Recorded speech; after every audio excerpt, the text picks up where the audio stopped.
বাবার কাছে খেয়ে এখন বাবা খাওয়াতে পারে না, বাবা ভালো খাওয়ায় না, মাম খাওয়াবে। আমাকে এবারে আর বলবি না খাওয়ানোর কথা, তোকে খাওয়ানোর কথা। বাবা তুমি খাইয়ে দাও আমাকে, আমাকে রোলটা বানিয়ে দাও, একদম বলবি না আমাকে। ড্যাড বলতে শিখেছিস তো, দেখ না তোকে কি করি।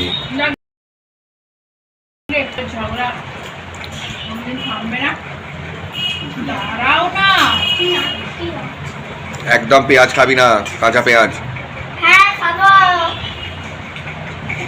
জলখাবারে বন্ধুরা চাউ বানিয়েছিলাম, ছেলের এক পোস্ত খাওয়া হয়ে গেছে। খাবার আমার সাথে খেতে বসেছে, কারণ ওর বাবা নাকি ওকে খাইয়ে দিয়েছে। আমরা যখন পুজো করছিলাম চাউটা বানিয়ে বাবা ওকে খাইয়ে দিয়েছে বলে ওই জন্য আমার কাছে খেতে বসেছে।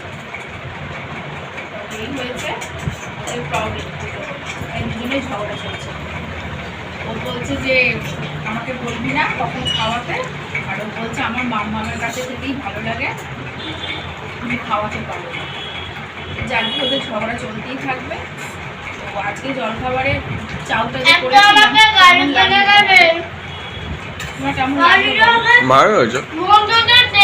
তেলটা কম দিয়েছো। তেল কম দিলে বলো তেল কম হয়েছে না, ঠিকই আছে, ঠিকই আছে। এবার দেখো গাড়িটা কি করব, এইটা দেখো। তুই দেখা, ওখানে চলে যা, গিয়ে দেখা। না না না, হ্যাঁ দেখিয়ে দিয়েছি, যা দেখানো হয়ে গেছে। ওদিক থেকে দেখানো যাবে না, এদিক থেকে। এই যে গাড়িটা দেখাবে সবাইকে, হ্যাঁ সবাইকে দেখাবে এই গাড়িটা। হ্যাঁ এটাও কিনেছে, খুব ভালো হয়েছে। যা সকালবেলা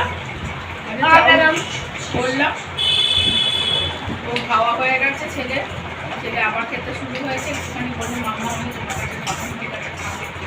ওর বাবার খাওয়া হয়ে গেছে, চাউটা ভালোই হয়েছে, খারাপ কিছু হয়নি।